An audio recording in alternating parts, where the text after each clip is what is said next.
அனைவருக்கும் வணக்கம். இந்த வீடியோவில் 7th ஓல்டு புக்கு தமிழ் இயல் 5 நம்ம பார்க்க போகிறோம். இலக்கணம் லைன் பை லைன் கொஷின். டோட்டலாக ஒரு 38 கொஷின் நம்ம எடுத்திருக்கோம். ஆல்ரெடி 6th முடிச்சிட்டோம். இப்போ 7th போயிட்டுருக்கோம். 7th முடிஞ்சதுமே அடுத்து 8th 9th 10th சொல்லிட்டு ஸ்பீடாக நம்ம கொடுத்துருவோம். சிலபஸ் பேஸ் பண்ணி நம்ம வீடியோஸ் அப்லோட் பண்ணிகிட்ருக்கோம். அதுக்கான பிளேலிஸ்ட் கீழே டிஸ்கிரிப்ஷனில் கொடுக்குறேன், நீங்கள் பார்த்துக்கோங்க. சிலபஸ் பேஸ் பண்ணி மட்டும் இது வரைக்கும் 31 வீடியோ நம்ம அப்லோட் பண்ணியிருக்கோம். இப்போ இலக்கணம் இப்போ ஓல்டு புக் போயிட்டுருக்கு, நியூ புக்கை ஸ்டார்ட் பண்ணுவோம். தொடர்ந்து ஃபாலோ பண்ணிக்கோங்க. இலக்கணம் ஓல்டு புக்கு கட்டாயம் நீங்கள் படிங்க. ஏன்னா அந்த புக் பேக்கில் நிறைய டாபிக்ஸ் கவர் ஆகுது. ஆனால் சின்ன சின்ன வீடியோ தான், ஆனால் நிறைய டாபிக்ஸ் கவர் ஆகுது. தொடர்ந்து ஃபாலோ பண்ணிக்கோங்க. ஸோ நம்ம வீடியோக்குள்ளே போகலாம்.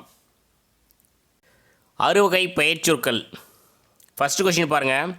பெயர்ச்சொற்களை இலக்கண நூலார் டேஸாக வகைப்படுத்துவர். எத்தனை அப்படின்னா 6 வகை. அந்த 6 வகை பெயர்ச்சொற்கள் பாருங்கள். பொருட்பெயர், இடப்பெயர், காலப்பெயர், சினைப்பெயர், குணப்பெயர், தொழிற்பெயர். ஸோ பெயர்ச்சொற்கள் எத்தனை வகைப்படும்? 6 வகைப்படும். அந்த 6 பொருட்பெயர், இடப்பெயர், காலப்பெயர், சினைப்பெயர், குணப்பெயர், தொழிற்பெயர். இதெல்லாம் பேசிக் தான். பொருளை குறிக்கும் பெயர் பொருட்பெயர். இப்போ பொருட்பெயரை இரண்டாக பிரிக்கிறாங்க. உயிருள்ள பொருள், உயிரற்ற பொருள் அப்படின்னு சொல்லிட்டு. ஸோ பொருளை குறிக்கும் பெயர் பொருட்பெயர். பொருட்பெயரை இரண்டாக பிரிக்கிறாங்க. உயிருள்ள பொருள், உயிரற்ற பொருள் அப்படின்னு சொல்லிட்டு. இப்போ உயிருள்ள பொருளுக்கு எடுத்துக்காட்டு பாருங்கள். குமரன், மலர்கொடி, தென்னை, செம்பருத்தி, வெள்ளாடு, ஓணான், இதெல்லாம் உயிருள்ள பொருள். உயிரற்ற பொருளுக்கான எடுத்துக்காட்டு பாருங்கள். நாற்காலி, அடுப்பு, தட்டு, எண்ணெய், மண், நீர், காற்று, இதெல்லாம் உயிரற்ற பொருள். ஸோ பொருட்பெயர் எத்தனை வகைப்படும்? 2 வகைப்படும். உயிருள்ள பொருள், உயிரற்ற பொருள் அப்படின்னு இரண்டாக பிரித்து அதுக்கான எடுத்துக்காட்டு பார்த்தாச்சு. நெக்ஸ்ட் 7வது கொஸ்டின். ஒரு இடத்தை குறிக்கும் பெயர் இடப்பெயர். ஒரு இடத்தை குறிக்கும் பெயர் இடப்பெயர். இடப்பெயருக்கான எடுத்துக்காட்டு பாருங்கள். வீடு, தெரு, பள்ளி, கோவில், மக்கள், வாழிடம், தோட்டம், காடு, மலை, எல்லாமே ஒரு இடத்தை குறிக்கக்கூடிய பெயர். ஸோ அதனால் இடப்பெயர். வீடு, தெரு, பள்ளி, கோவில், மக்கள், வாழிடம், தோட்டம், காடு, மலை. காலத்தை குறிக்கும் பெயர் காலப்பெயர். காலப்பெயருக்கான எடுத்துக்காட்டு பாருங்கள். நொடி, வினாடி, நொடி, வினாடி, மணி, பொழுது, கிழமை, வாரம், திங்கள், ஆண்டு, பருவகாலம். ஸோ இதெல்லாம் காலப்பெயருக்கான எடுத்துக்காட்டு. ஸோ காலப்பெயர் பாருங்கள். இப்போ கிழமை அப்படின்னு கொடுத்துட்டா அது என்னென்னு யோசிக்கக்கூடாது, அது ஒரு காலம். காலப்பெயருக்கு திங்கள், ஆண்டு, பருவகாலம். ஸோ நெக்ஸ்ட்டு, ஒன்றின் உறுப்பின் பெயரை குறிப்பது சினை. ஒன்றன் உறுப்பின் பெயரை குறிப்பது சினை. முழுமையான ஒன்றன் பகுதிகளை குறிக்கும் பெயர் சினைப்பெயர். முழுமையான ஒன்றன் பகுதிகளை குறிக்கும் பெயர் சினைப்பெயர். சினைப்பெயருக்கான எடுத்துக்காட்டுகள் பாருங்கள். மனித உறுப்புகள், விலங்கு உறுப்புகள், தாவர பகுதிகள், பொருள்களின் பகுதிகள், இதெல்லாம் நம்ம சினை பெயருக்கான எடுத்துக்காட்டாக சொல்லலாம். மனித உறுப்புகள், இப்போ கை, கால் பாருங்கள், எல்லாம் கீழே எடுத்துக்காட்டு கொடுத்துருக்காங்க, பார்க்கலாம். மனித உறுப்புகளை பெயர்களாக கொண்ட சினை பெயர்கள் பாருங்கள். கண், மூக்கு, செவி, நாக்கு, பல், வயிறு, கை, கால், விரல், நகம், இதெல்லாம் மனித உறுப்புகளை பெயர்களாக கொண்ட சினை பெயர்கள். இதெல்லாமே தாவர பகுதிகளின் உறுப்புகளை பெயர்களாக கொண்ட சினை பெயர்கள். வேர், தண்டு, கிளை, இலை, பூ, காய், கனி, விதை, எல்லாமே ஒரு சினை பெயருக்கான எடுத்துக்காட்டு. தாவர பகுதிகளுடைய உறுப்பு. கோபத்திற்கான தமிழ் சொல் சினை, அதாவது சினம் அப்படின்னு சொல்லுவோம் பார்த்தீங்களா, அதுதான் சினை. கோபத்திற்கான ஒரு தமிழ் சொல் சினை அப்படின்னும் பயன்படுத்துகிறாங்க. ஸோ நெக்ஸ்ட் குணப்பெயரை டேஸ் எனவும் கூறுவர். குணப்பெயர் பண்பு பெயர் அல்லது குணப்பெயர். இப்போ குணப்பெயர்கள் டேஸ் ஆகியவற்றின் அடிப்படையில் வழங்கப்படும். நிறம், சுவை, அளவு, வடிவம். ஸோ இந்த பெயர் எல்லாமே குணப்பெயர் வழங்கப்படும். குணப்பெயர் அல்லது பண்பு பெயர். நிறங்கள், சுவைகள் எத்தனை உள்ளன? நிறங்கள் 7, சுவைகள் 6. அறுசுவை அப்படின்னு சொல்லுவோம். நிறங்கள் 7 இருக்குது. நிறங்கள் 7, சுவைகள் 6. அளவு வடிவ பெயர்கள் பாருங்கள். 10 மீட்டர் துணி, அதில் மீட்டர்னு இருக்கு பாருங்கள், அதுதான் அளவு. அளவு வடிவ பெயர்கள். 5 படி எண்ணெய், 10 கிலோ அரிசி, வட்டப்பலகை, சதுர வீடு, செவ்வக புத்தகம், முக்கோண கூம்பு, இதெல்லாம் அளவு வடிவ பெயர்கள். செய்யும் தொழிலை குறிக்கும் பெயர் எது அப்படின்னா தொழில் பெயர். எடுத்துக்காட்டு படித்தல், கற்பித்தல். தொழில் பெயர் விகுதி பார்த்திங்கன்னா பாருங்கள், தல், தல் அப்படின்றத வச்சு கண்டுபிடிக்கலாம். தொழில் பெயர் விகுதிகள் ஒரு சில நான் சொல்கிறேன் பாருங்கள்.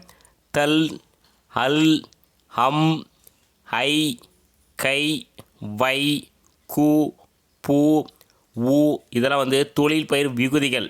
அதிகமாக வர்றது தல், அல்லு இதெல்லாம் அதிகமாக வரும். ஸோ நெக்ஸ்ட் 22வது கொஷின். பொறுத்துக. பெயர் வகை பெயர். பொருட்பெயர் கண்ணன், நாற்காலி. பொருட்பெயரை நம்ம வந்து ரெண்டாக பிரித்தோம். உயிருள்ள பொருள், உயிரற்ற பொருள். அப்போ கண்ணன் அப்படின்றது ஒரு உயிருள்ள பொருள், நாற்காலின்றது ஒரு உயிரற்ற பொருள். இடப்பெயர் வேலூர், நாமக்கல். காலப்பெயர் தை, திங்கள், நண்பகல் இதெல்லாம் காலப்பெயர். சினை பெயர் முகம், கை, கால், விரல் எல்லாமே வந்து ஒரு சினை. குணப்பெயர் வட்டம், அழகு இதெல்லாம் குணப்பெயர். தொழில் பெயர் ஆடல், பாடல், ஹல், அல் இதில் ஹல் வந்திருக்கு. முன்னே நம்ம வந்து படித்தல், தல் பார்த்தோம். ஸோ தொழில் பெயர் விகுதியெல்லாம் ஈஸியாக கண்டுபிடிச்சிடலாம்.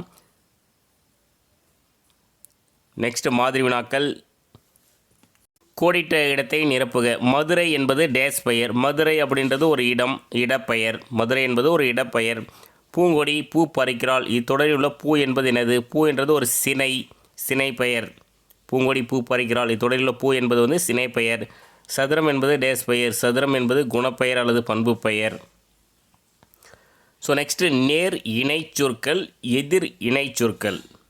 நாம் செய்திகளையும் கருத்துக்களையும் பிறரிடம் கூறும்போது சுவைப்பட கூறுவதற்காக ஒரே பொருள் தரும் இரு சொற்களை பயன்படுத்துவது உண்டு. அவை டேஸ் எனப்படும்.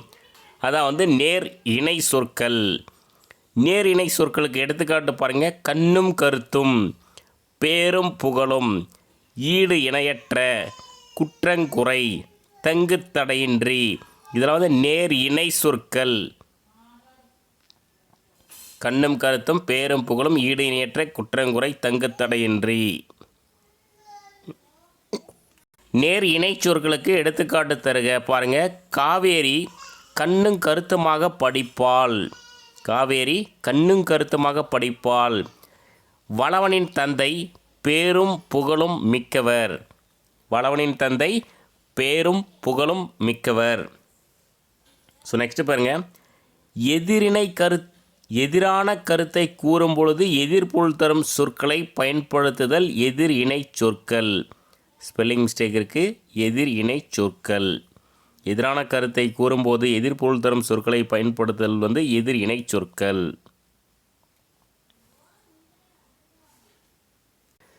அகைன் இதில் ஸ்பெல்லிங் மிஸ்டேக் இருக்குது, சரி பண்ணிக்கலாம், ஒன்றும் பிரச்சனை இல்லை. எதிரிணை சொற்களுக்கான எடுத்துக்காட்டு பாருங்கள். உயர்வு தாழ்வின்றி. இப்போ உயர்வு தாழ்வு அதான் எதிர் இணை. அல்லும் பகலும். அல் அப்படின்னா இரவு, பகல். அல்லும் பகலும். கீரியும் பாம்பும். ஸோ எதிரிணை சொற்கள் பாருங்கள். உயர்வு தாழ்வின்றி, அல்லும் பகலும், கீரியும் பாம்பும். எதிரிணை சொற்களுக்கு எடுத்துக்காட்டு தருக. கோபாலன் உயர்வு தாழ்வின்றி அனைவரிடமும் பழகும் பண்பாளர். எது? உயர்வு தாழ்வின்றி. மலர்கொடியின் தந்தை அல்லும் பகலும் அயராது உழைத்தவர். மலர்கொடியின் தந்தை அல்லும் பகலும் அயராது உழைத்தவர். ஸோ நெக்ஸ்ட்டு உரிய இடத்தில் இணை சொற்களை எடுத்து எழுதுக. அண்ணல் அம்பேத்கர் சமுதாயத்தில் காணப்படும் டேஸ் களைய பாடுபட்டார். ஏற்றத்தாழ்வு. ஏற்ற தாழ்வு. கட்டுரை எழுதும்போது டேஸ் எழுதுதல் வேண்டும். பத்தி பத்தியாக. கட்டுரை எழுதும்போது பத்தி பத்தியாக எழுதுதல் வேண்டும். உலகம் சூரியனை சுற்றுவதால் டேஸ் தோன்றுகிறது. இரவு பகல். உலகம் சூரியனை சுற்றுவதால் இரவு பகல் தோன்றுகிறது. பேருந்தில் இடம் பிடிக்க அடித்து பிடித்து ஏறினேன். பேருந்தில் இடம் பிடிக்க டேஸ் ஏறினேன். அடித்து பிடித்து ஏறினேன். நேருவின் அறிவாற்றலை டேஸ் போற்றி புகழ்ந்தனர். கற்றோரும் மற்றோரும் போற்றி புகழ்ந்தனர். நேருவின் அறிவாற்றலை கற்றோரும் மற்றோரும் போற்றி புகழ்ந்தனர். அரபு எண்ணுக்குரிய தமிழ் எண்களை எழுதுக. பாருங்க, இதெல்லாம் அரபு எண்கள்ன்றது தெரிஞ்சுக்கோங்க. இதான் தமிழ் எண்கள். 10 வரைக்கும் தெரிஞ்சுக்கிட்டிங்கன்னா நீங்கள் ஈஸியாக எழுதிடலாம். கா ஊங்கா சா ரு சு ஏ ஆ கு கா 0 அதுதான் 1லேருந்து 10 வரைக்கும். ஸோ 7க்கு பாருங்கள் ஏ, 5க்கு ரூ, 10க்கு வந்து கா போட்டு ஒரு 0 மாதிரி, 2க்கு வந்து ஊ, 9க்கு வந்து கு, 8க்கு வந்து ஆ. 1லேருந்து 9 வரைக்கும் படிச்சுக்கோங்க. 10னா கா 0 வரும். அப்போ 1க்கு வந்து கா, கடைசி கொஷின் 38. 18 மெய்யெழுத்துக்களும் உயிரெழுத்தையோ உயிர்மெய் எழுத்தையோ தொடர்ந்து டேஸ் வரிசையாக வரும். எது அப்படின்னா மெய்யெழுத்து. 18 மெய்யெழுத்துக்களும் உயிரெழுத்தையோ உயிர்மெய் எழுத்தையோ தொடர்ந்து மெய்யெழுத்து வரிசையாக வரும். ஸோ இதோட இயல் 5 வந்து முடிஞ்சது. இன்னும் ஒரு 4 இயல் தான், டக்குன்னு முடிச்சுட்டு 8க்கு ஷிஃப்ட் ஆகிடலாம். தேங்க்யூ.